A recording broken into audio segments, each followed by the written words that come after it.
सर्व हिंदू समाज की ओर से 7 दिवसीय श्रीमद् भागवत कथा का आयोजन भव्य कलश यात्रा के साथ प्रारंभ हुआ।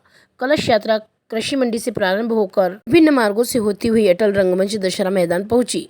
कलश यात्रा में बड़ी संख्या में महिलाएं पुरुष उपस्थित रहे। कलश यात्रा का विभिन्न सामाजिक संगठनों द्वारा पुष्प वर्षा से स्वागत किया गया। शहर के सूरजपुर चौराहा पहुंचने पर कलश यात्रा का हेलीकॉप्टर से पुष्प वर्षा द्वारा स्वागत किया गया। कथा के प्रथम दिवस पर परम पूज्य बैदास जी महाराज ने भागवत कथा का महत्व बताया। इस दौरान उन्होंने कहा कि भागवत कथा श्रवण करने से वही पाप धुलते हैं जो अनजाने में किए गए हों। जानबूझकर किए गए पाप का फल हर इंसान को भुगतना ही होता है। हिंदू आपस में बट रहा है, कोई ब्राह्मण तो कोई राजपूत, कोई जाट, कोई गुर्जर, कोई बलाई, अपनी अपनी जात का बखान कर रहे हैं। पहलगांव में धर्म पूछकर गोलियां दागी गई, जाति पूछकर नहीं। इसलिए खाली बातों से हिंदू नहीं होना है। अब जागने का समय आ गया है। हिंदुत्व को अपने मन में, अपने आचरण में शामिल करना होगा, तभी कश्मीर जैसी घटनाएं बंद होगी। इसलिए जातिवाद को खत्म करना होगा, हमें एक होना होगा।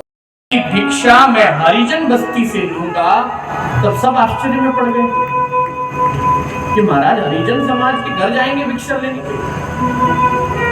तब मुझे एक दो बार आकर के लोगों ने कंफर्म किया, बड़े बड़े सेठों ने कंफर्म किया, महाराज आप हरिजन के घर जाएंगे। मैंने कहा जब जब सनातन धर्म पर, जब जब हिंदू धर्म पर पहला आघात हुआ, तो पहले बार अगर अपने सीने पर किसी ने खाया है तो वो हरिजन समाज ने खाया है। मैं जाकर के उनके घर अगर भिक्षा लूंगा तो मेरा सौभाग्य होगा।